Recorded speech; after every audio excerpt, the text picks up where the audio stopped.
your love for me. It's true. I believe you when you say you'll be loving me. Oh, Troubles come, but they do pass. Heartaches hurt, but they don't last. This time I will be still. Fear is not welcome. Fear is not welcome.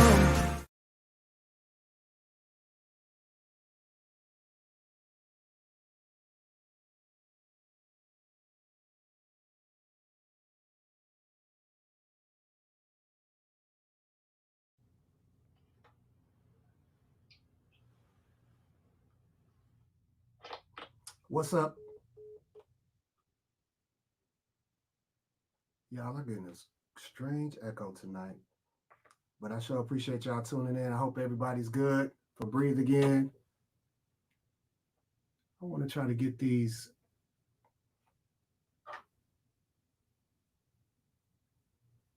I appreciate your patience too while we pull this thing together.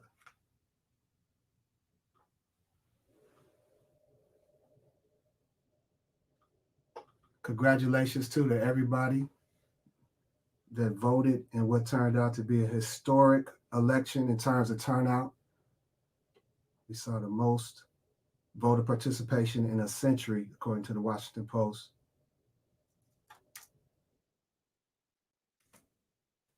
That is not helping me get this sound right, though.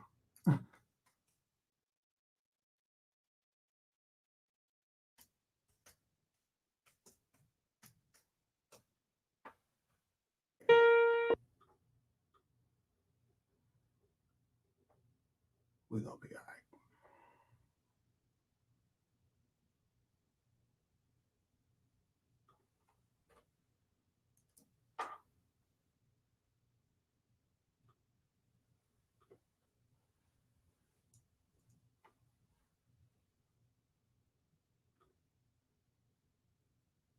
All right, let's ride and see what happens.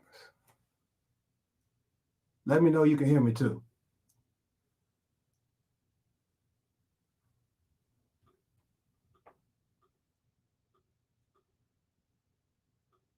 There you go.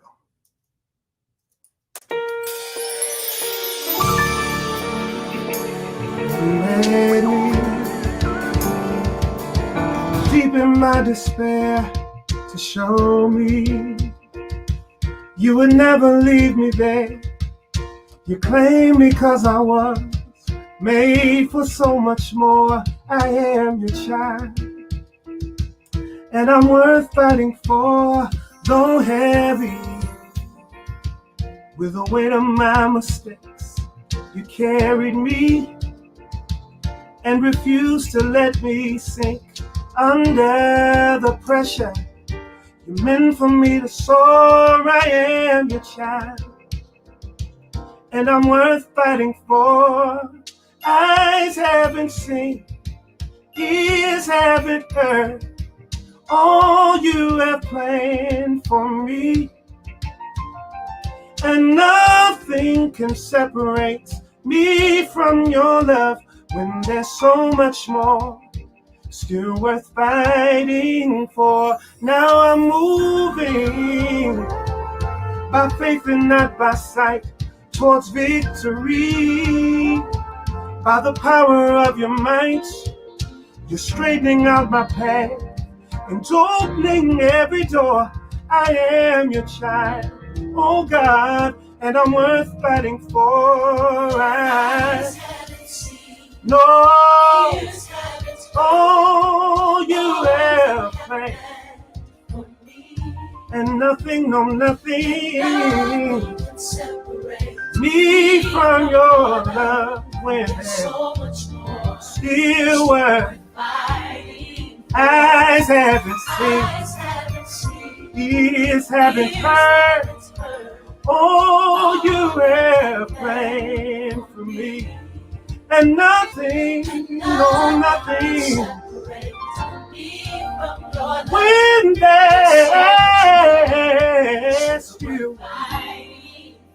And that's why I'm pressed towards the mark, because the calling on my life is worth fighting for, and I keep my mind stayed on my King, because the peace it brings is worth, and I'll be thankful for my wife and children, because my family, yes, it's worth. No, this world is not my home, but your kingdom here is worth fighting for. I got a mansion, oh, very glory, and my new home is worth. Till I see it, I'll shout hallelujah here, cause my praise is worth. Oh, hallelujah, hallelujah, hallelujah, life with you is worth. Hallelujah, hallelujah, hallelujah, life with you is worth. Eyes haven't seen, ears haven't heard, says still worth.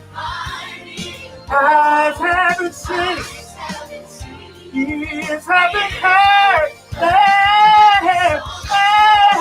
still worth. If you believe it tonight on the Facebook, show some sign.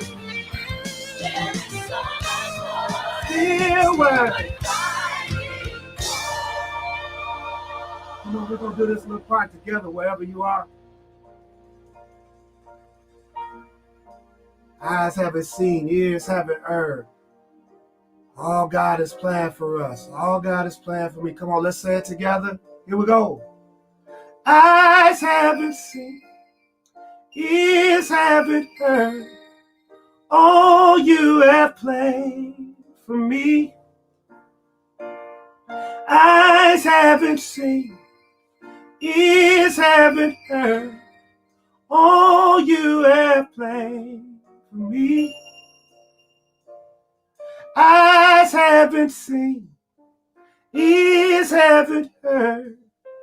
All you have planned for me. There is so much more still worth fighting for.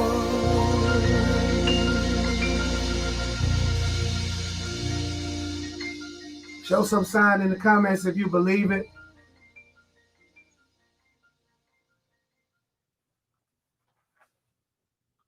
That this good fight of faith is worth sticking it out for. Blessings and favors still coming your way. Brand new mercy every day. Appreciate y'all riding with us so we get this opportunity to breathe again with expectancy and gratitude, with a vision for building the future that we want to see. One breath at a time, helping our brother and sister do the same. Y'all, without further ado, I want to bring in our very special guest tonight, Chris Spencer. Hold on a second, man. Your lighting is way better than mine. You ain't gonna top me. You're gonna sing better than me, but you ain't gonna look better than me. Hold on one second. Hey, man, thank you for coming on. Absolutely. Got your lighting good? I mean, I look like Trump right now, as orange as I am, but Hey, I figure out how to do the glasses thing where you can't get the ring in the glasses. oh, I see. Now, first of all, is that a USC shirt? Yes, my son is a freshman there. He just started. Okay. Yes. Okay. Yeah, I'm glad there was a reason, because I was gonna say something, because I'm a Bruin. Oh, I got you. Okay. But Yeah. if the child is there, then listen, that's incredible. My son Joshua, he can't wait to come there and root against you guys, I guess. That's what it's gonna be. Oh God, JoJo Potter, fight on. Oh God. Yeah. Am I gonna hear this all day? Hard in the paint for it. Hard in the paint. All these Trojans. Hey, Chris, man. Yes, sir. I'm honored that you're taking the time to come on with us tonight, man. Thank you so much. Shout I out to appreciate it. connecting us, man, and giving us Indeed. the opportunity to breathe again together. Do you Yeah. mind read a portion of your bio to everybody just to kind of let people know who may not be initiated into Chris Spencer? Because I'm a big fan. You want me to read it? No, I'm gonna read it. I'm gonna read Oh, okay. Yes. I love hearing about myself. Please. it. Hold on one second. Let me get it up here because it's worth reading. I love it. Don't read the whole thing. Just Tell me when to stop because I know you understand it. But it's hard to keep a straight face when talking to Chris Spencer. He's extremely talented and hilarious. This quick-witted, funny man has a resume spanning over 30 years since his start in the business at 6 years old. I would have added brilliant. Quick-witted, brilliant, funny man has a I'm resume talking to my manager. Let me write that down. over 30 years since his start in the business at 6 years old. Today, his resume ranges across several sectors of the industry: acting, writing, producing, directing, and stand-up, with more than 30 television commercials, 9 feature films, numerous television show appearances, a published book, and nationwide comedy tours under his belt. Spencer is truly at the top of the entertainment game. I'm not going to read the whole thing, but one show in particular that I loved, man, was Real Husbands of Hollywood. It just Thank you.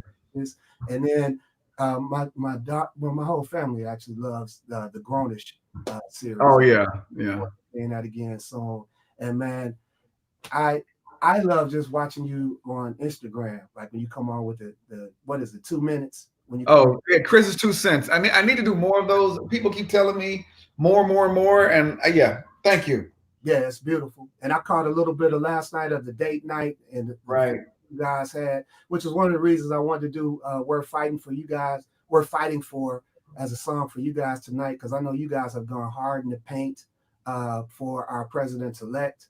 Yeah.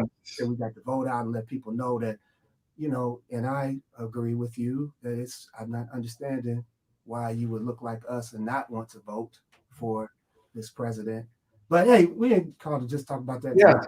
I wanted to get into why you guys even started that, the date night, and maybe tell people about it, in case they want to tune in as well. So my wife has been trying to work with me forever, and I've tried my best to make sure that didn't happen. And most of it was projects that she wanted to produce together and write together. And I was like, you know what, you do your stuff, I'll do my stuff. And then she came up with date night, and I was like, okay, this is something that could actually work. Yeah. And immediately we pitched it to several people, one being Kevin Hart, who was like, absolutely. So starting around December 11th, you're going to start hearing us on Sirius XM. Beautiful, man. On the LOL network. But we've been going how long we been in this jail? March? Yeah, March. Yeah, so we started around April, and we've been going strong ever since. We've had everybody from Tiffany Haddish to D Nice to Boris and Nicole to Jason and Adair, Holly Robinson and Rodney Peete, Dondre Whitten and Sally Whitfield. Like, we've had quite a few people. Deion Cole. I mean, it's been a pleasure. And last night, as you saw, sometimes we do a show where it's just us and we have people call in. And it was so great to hear from a lot of educators.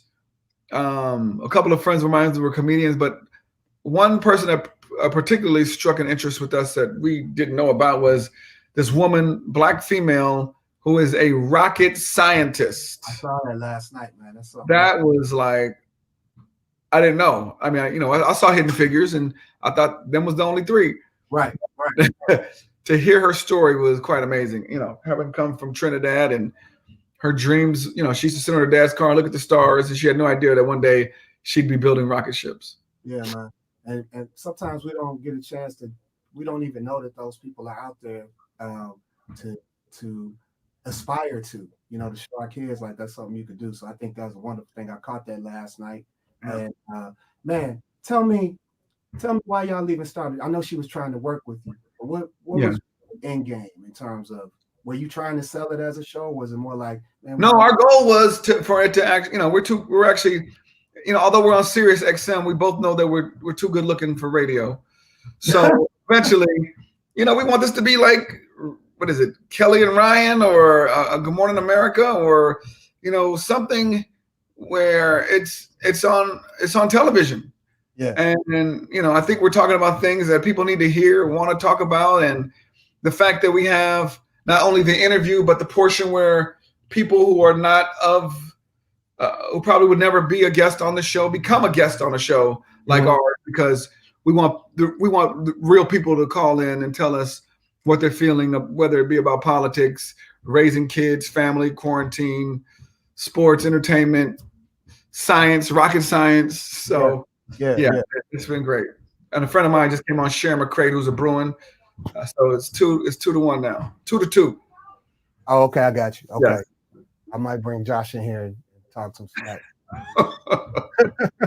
So, hey man, how did you meet your wife, or how long you guys been married? No, she's been chasing me for years. I was part of her dream. No, I was performing at a comedy club called Chocolate Sundays, which I started with my childhood friend Poogie Wigington. It was on Sunset, and she came in looking for. She was casting. She had just finished casting Entourage and just Be Cool, the movie Be Cool, which was the sequel to Get Shorty. Yeah. And she came in, and she was already friends with Kevin Hart because she had put him in Soul Plane. And we started talking, and then we all went to go eat. And then Kevin was like, "This is Chris," and I was like, "I know, she's been staring at me. I know who she is." So that ain't how it happened, but that's how I'm gonna Yeah, And so we've been together probably ever since. yeah, man, that's beautiful. That's beautiful. How long have you guys been married? In the words of my goodest friend David Arnold, who counts a life sentence?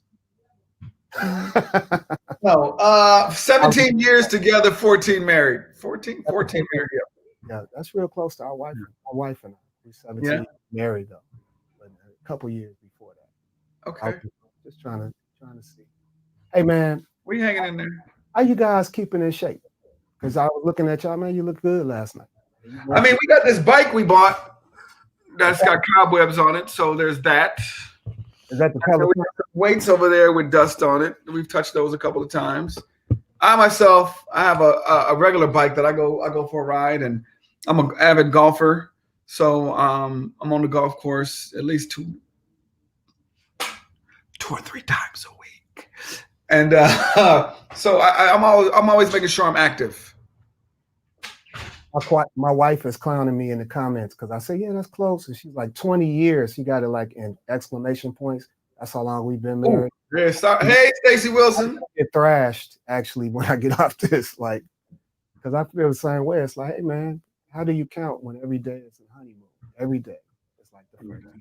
I'm lucky because I remember how old my son is, and then like a lot of black people, we had the kid first, and then we got married. The kid was in the wedding. The kid DJ'd the wedding, actually. Really? Okay. No, I'm joking. He was in the wedding though. Beautiful, beautiful, beautiful. Hey man, so can I be honest with you, Chris? I'm such a fan. I'm not really sure what to ask you. I want this to be like kind of laid back, but it's so much I want to ask you, but I just don't want it to be goofy. You don't want to be what? I don't want it to be goofy. It might be too late. Be goofy. You're too regal to be goofy. I'm up here trying to sit straight and make sure I don't cuss talking to you. I meant to tell you that too. Like, I felt like I should have had on a shirt and tie. I want you to be comfortable. It would make it more awkward if you did cuss, but I want you to be comfortable. You already made it awkward when you were singing to me in the beginning. I was like, what am I supposed to do after this? I can't follow this. Yo, and so what's funny, I was almost going to do like a wedding song that I wrote because of the date night thing. And I was like, nah, that's not going to work if I did that. He came on like behind Believe. Oh, that's interesting. So I decided not to do that. We did the Worth Fighting For. But I hope you dug that. It Hey, was man, incredible. how have you stayed in this thing for 30 years? I don't know what Bible verse it is. Treat others as you want them to be unto you. However it go, you know how it goes.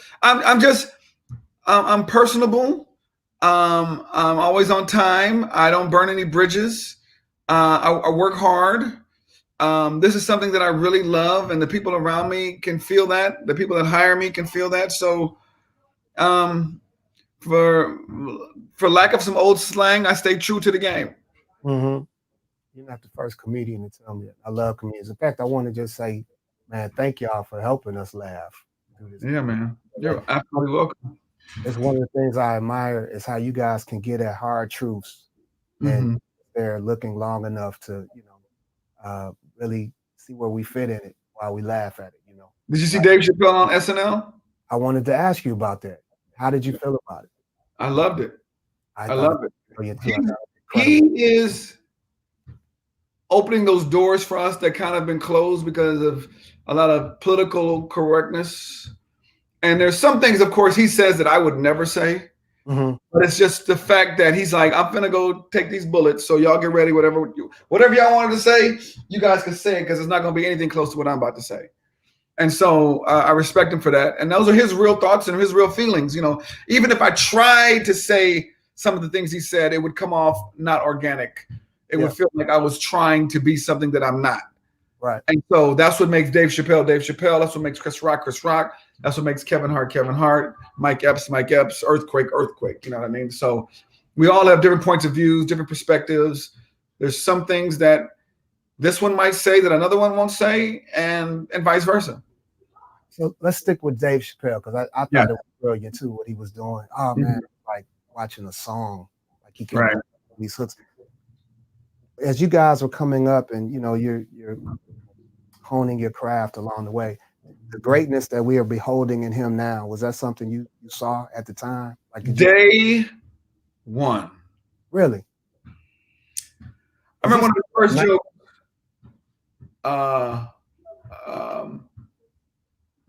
He talked about he went trick-or-treating with no costume on.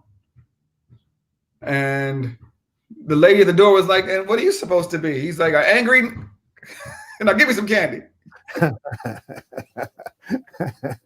that was at 20 years old or whenever I first met him. Like he was a baby. Yeah. And I'm like, who is this dude? He is absolutely brilliant. And some of it is just having the courage to keep being you, huh? Absolutely. And he loves stand-up comedy. You know what I mean? And that's what's been great. Hours and hours and hours and hours. Just like, 10,000 hours is, what you need to become an expert. He's above and beyond that. Whatever it is, yeah. You're right about that. Man, is there anything that has shifted for you? I know, the economics of it and being able to travel is different now in terms of, continuing to do stand-up, continue to do the comedy and do the gigs. Has there been any other shift that you? No, I was fortunate because right before all of this, I had projects that were due. And so me having to be home was the best thing that ever happened for me because I would have been out there procrastinating and doing whatever. But the fact that it was like, yo, you got to finish this script. You got to finish this treatment. You got to finish this book. It worked out great for me. So it was like you could focus. I could focus. Yeah. It was like natural Adderall. You say natural Adderall? Yeah, natural Adderall. Go in there and make sure work as hard as you can and make sure this roof stays on our heads. Absolutely. So let's see, what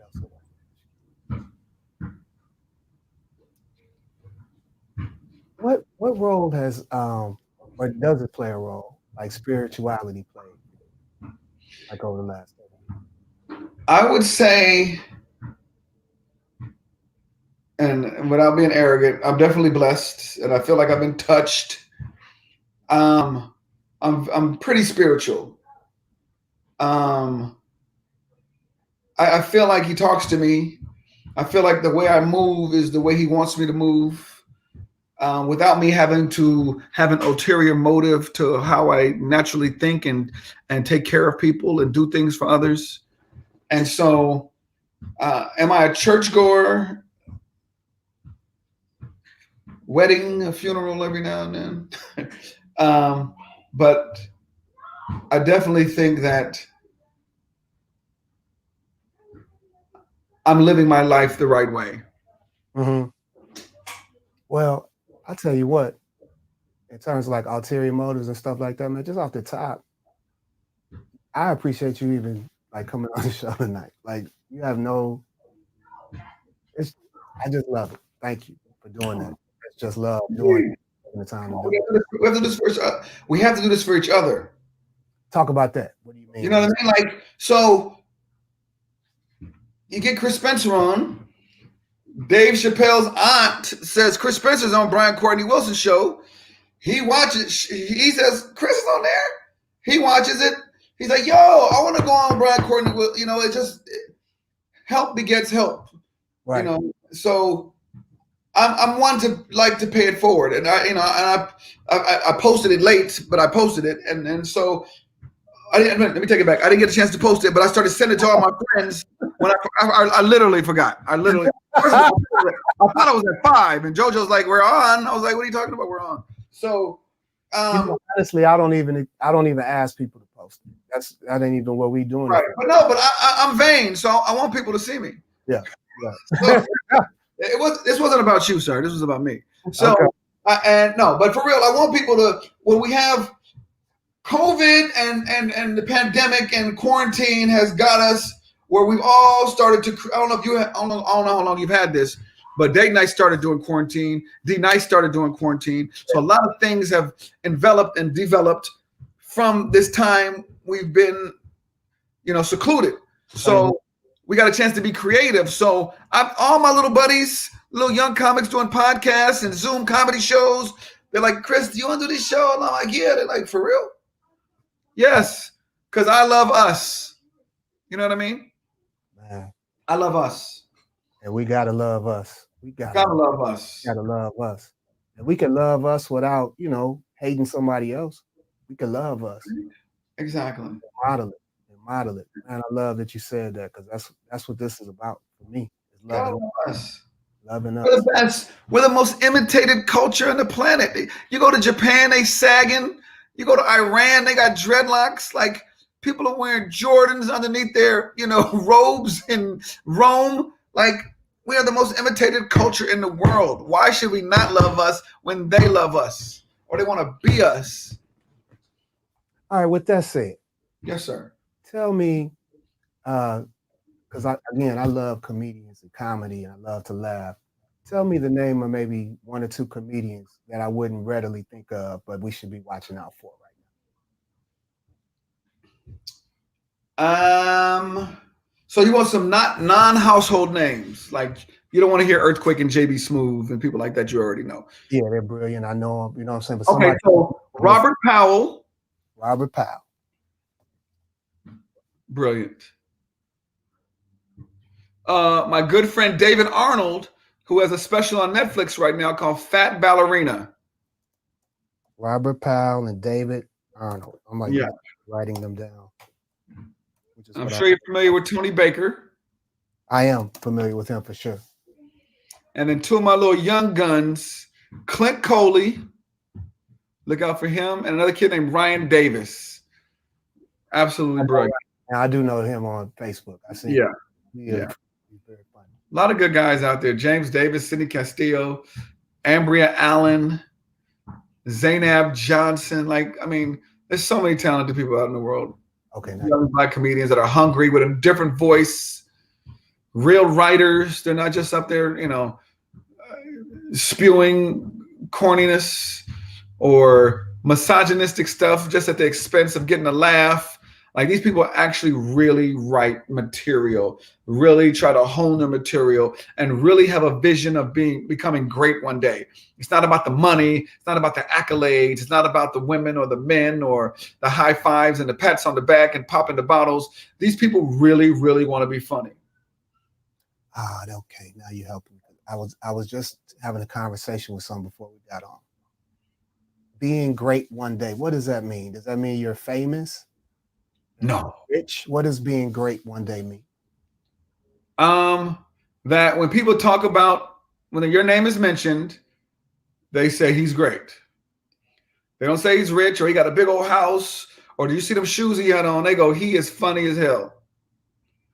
That's great. And great is different. Black great is different than white great for us in terms of funny. Like, I remember when I first started, I did a lot of mainstream rooms. And when you do those rooms, it's like, great set. Good job. You're funny. Black people you know, in the words of Chris Rock, we laugh with our feet. Oh, like, I wanted to hear, like, we talk negative. Like, everything we say negative is positive. The N-word is negative. He pimping, that's negative. He the S, that's negative. That's how we talk. So I remember Alex Thomas, a very good friend of mine, comedian, and Daryl Heath. We would go do black rooms, and people would go, "You stupid, you a fool," and they would say to me, "Nice set," and I hated that. I didn't want to hear black people telling me "nice set." I wanted to be stupid, and I wanted to be a fool. You know what I mean? And I remember one day when I graduated, I felt like I graduated because this lady came up to me after my show and said, "You are so simple." And I was like, "Thank you very much. I've been trying to be simple." That's how we talk. Right. Okay. You know what I mean? You an idiot. You stupid. That lets us know that you're being great. So, okay, now let me ask you this. Over the last 30 years, when did you, and I'm assuming you know that you're great, because that's how I see you. You know, you're great. The world hasn't seen me as a great comedian yet. I know with this thing right here, when it comes to writing, like, I know I'm great. Like, the greatness is Chris Spencer as a stand-up, the world hasn't seen yet. I got plenty of paper to prove, like, as soon as you see this special, you'll be like, he's great. But right now, like, if they say, when they talk about me, like, they say I'm one of the quickest, I'm witty, but they haven't really seen me put an hour together and go, bam. I got you. That's what was supposed to happen before quarantine. I got you. So where are you? Do you feel like you've made it? No. Do you ever feel? Help me with that. You've been doing this 30 years, right? Got real husbands. If I feel like I've made it, then I'm gonna stop working. Like, there's always another level to this. You know what I mean? Chris Rock, you would have thought he made it, but he's like, no, I want to do some drama. Boom, he's on Fargo. Yeah. You know, Dave Chappelle feel like he made it with his sketch show. He's like, no, I need to do some specials that people are going to be like, oh my God, this guy is the GOAT. Like, there's always levels. You know what I mean? Like, you can never be satisfied. LeBron, you made it. You got 2 rings. I need 6. Wow. So, man, I'm almost going to ask you a question that sounds like there's no peace. You ever feel a sense of peace about it? I'm definitely peaceful, but I love what I'm doing. I love this. I love the game. You know what I mean? I love what am I going to do next? What script do I have to write next? You know, even if I had $100 million, I'd be like, yo, there's got to be something else I could be doing. I don't want to be bored. I don't want to get fat. I don't want to be lazy. You know what I mean? I don't want to just hang on my laurels or whatever they say. Yeah. Like, there's stuff I could be doing. Got you. Yeah, you've answered some questions for me, man. Is there anything else that you wanted to share? I just wish you had a blue and gold shirt on. That's about it. Hey, maybe graduate. He'll go to graduate school. He'll go to UCLA for graduate school. How about that? What'd you study in school? Sociology. But that was just so I could finish. But I was trying to do stand-up since I was a junior in college.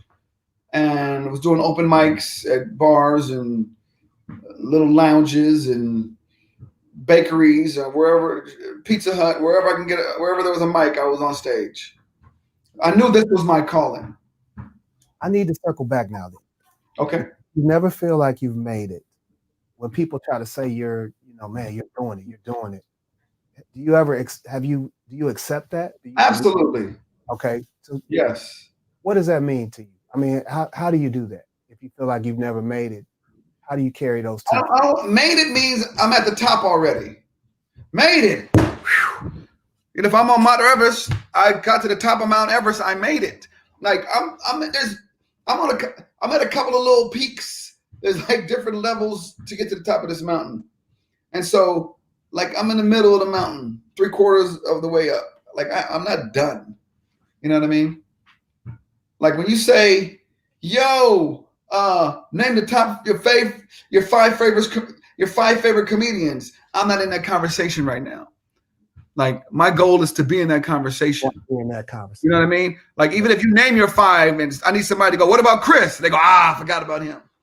Okay, let me get rid of him. Or top 10. You know what I mean? So That's important to me. Like, I don't want my tombstone to read, he was one of the greatest writers ever. Like, I need to hear the word comedian, because that's the fraternity I came from. Like, I was a writer. I mean, I was a comedian turned writer, not a writer turned comedian. So I need that to be known to the world.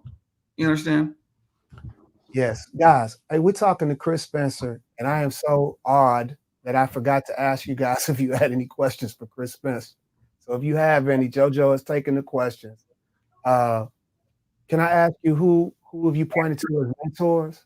Like coming Mentors. up? Damon Wayans. I'm sorry. Huh?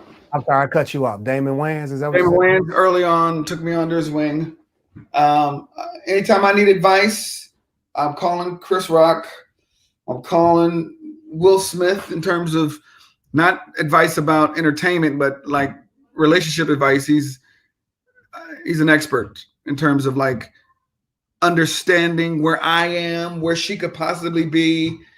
Like he's well read and has spoken to many a guru on the subject. So instead of me spending the $500 an hour to talk to them, I'll text him.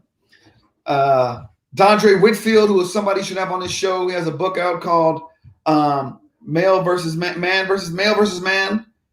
He's one of my other people I talk to for advice. David Arnold, we shared back and forth conversations about, why they don't get it, and dealing with these kids as well. So I have a plethora of people that I could call upon to help me when I'm in need. What's the best advice Will Smith ever gave you about relationship?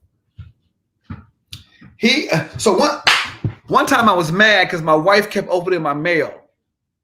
And I called him, I was like, yo, she won't stop opening my mail. He said, well, make her stop. I said, I can't make her stop. He goes, yeah, you can. I said, how? He says, you can tell her you'll leave. But I don't want to leave. Then you don't really want her to stop. I go, what are you talking about?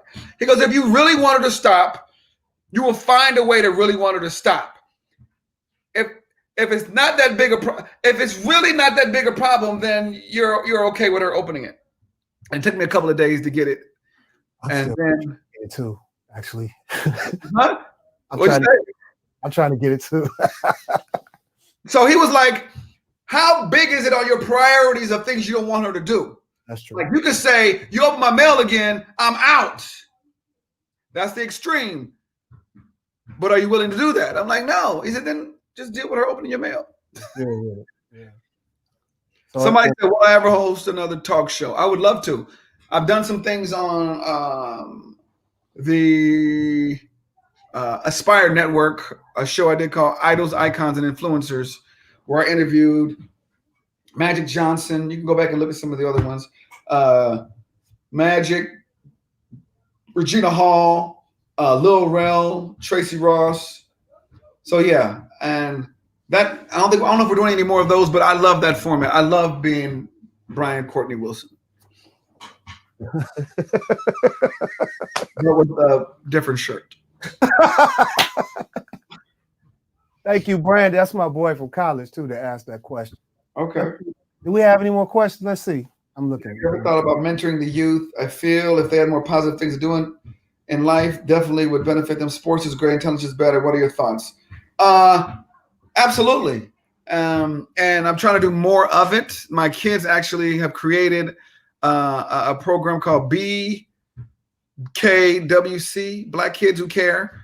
And them and about 30 of their friends are out there trying to make it happen. And every now and then I get on a Zoom and have conversations with them. And I definitely want to do more than just that. So people call me all the time and I speak to this group and I speak to that group, but I don't have a set group of kids that I definitely do something with every day. So if you got some kids, you got some bad kids you're talking to, I'll talk to them. I'll do it. Man. Who is my favorite comedian? Hold on. Sherry, want to share? Don't answer, Sherry. Favorite of all time, Sherry, is Richard Pryor. Favorite comedian of all time, Richard Pryor. Could you give us a top 5? You want my top 5? Richard, Eddie, Chris, Dave, Damon. Mm. I could ride with that for sure. All black. I see. A lot of times you have a lot of comedians come on there and they want to sound politically correct. Yeah, Seinfeld and Carlin. No. Black. Matter of fact, the biggest comedians in the world have always been black. Like there's some big white comedians, but the super duper stars, if you think about it, I mean, yes, Steve Allen is big, Jim Carrey's big, but Eddie big, Kevin Hart big. Black people. How do you think that is? We're the best. That's why they hate us. That's why they chop off our noses and don't want us to drink from their water fountains. It's like there's an envy, a jealousy. It's like, how can these people be this great? We're trying to kill them and they're still great. We're anointed, man.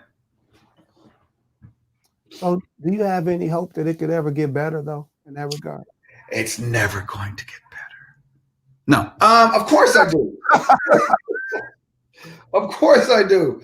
And we have to start locally. You know what I mean? This house right here, I got to make everybody in here great. And then what I say to them hopefully will rub off to their friends and so on and so on and so on. And speaking to youth groups like she was saying. And then when I go perform my stand-up, I'm being positive in that regard. And I'm making jokes about the system. And so I think with me trying to be out there in the world and things that my wife and I are doing on date night, we are trying our best to make this world a better place.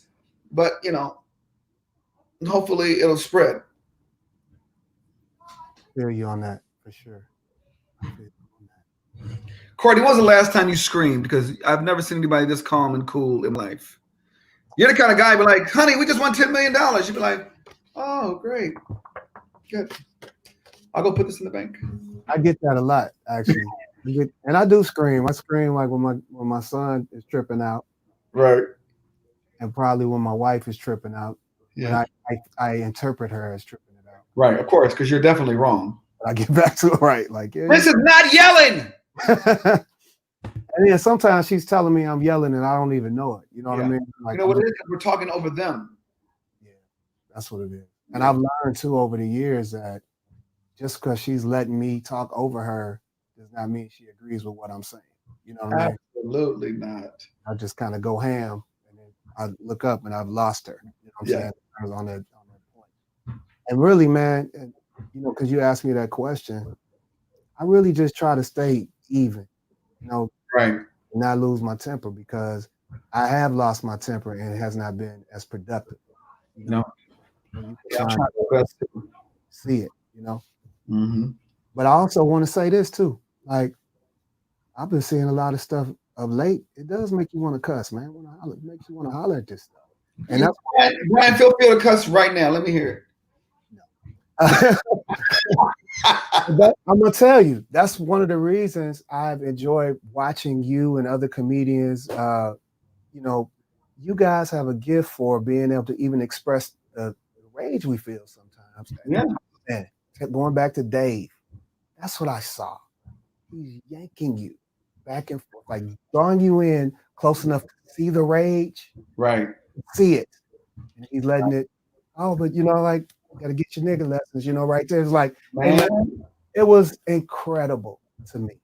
And it's not just about whether you agree with him or not. It's that he was able to tap into his artistry in a way that you cannot ignore it. And you cannot ignore the way it made you feel and the fact that it needs to be accounted for, what he's pointing us to. And so I think comedians have a gift for that, being able to express these truths, these things that make us angry in ways that are still productive. That's what I mean. Right. You know? That's not always my function. I'm good at calming the storm. You know what I'm saying? So anyway, I didn't call you. You didn't want to just talk to me the whole night. But hey, man, thank you so much. Is there anything we can do to support you moving forward? Anything? Hey, man, I'll give you my Cash App. Other than that, I can't wait to do it. I love doing Cash Apps. Dojo, get Chris Spencer's Cash App up. That ain't gonna happen. Date night Wednesday nights at 6. Wednesday night at 6. Wednesday nights at 6 p.m. Pacific Coast Standard Time. So that's, what is that, 4 p.m. here? Oh, It's got to be later. 6 p.m. Yeah, so that'd be 8 p.m. 8 p.m. Yeah. Yep. Guys, this is Chris Spencer speaking with us tonight. And I'm so great. I'm just blown away because again, your work always gives me joy. And then to meet you and to see how gracious you've been tonight, it's been cool, man. Appreciate you, man. Real appreciate you too. Thank you for your. When you see your son later, just go Bruins, and then give him a nice 8 clap. He's up there laughing at you right now, like, man, I'm good. I'm good. You see, okay. Take care of yourself. You too, man. Thank you. There's one love. Anything for you, sir. That was a little note right there. What he said? Oh, he said, thanks, Spence. Yep. Oh, there go Lil Wilson right there. Trash. Little Wilson. Take care, you guys. All right, man. Be easy, bro.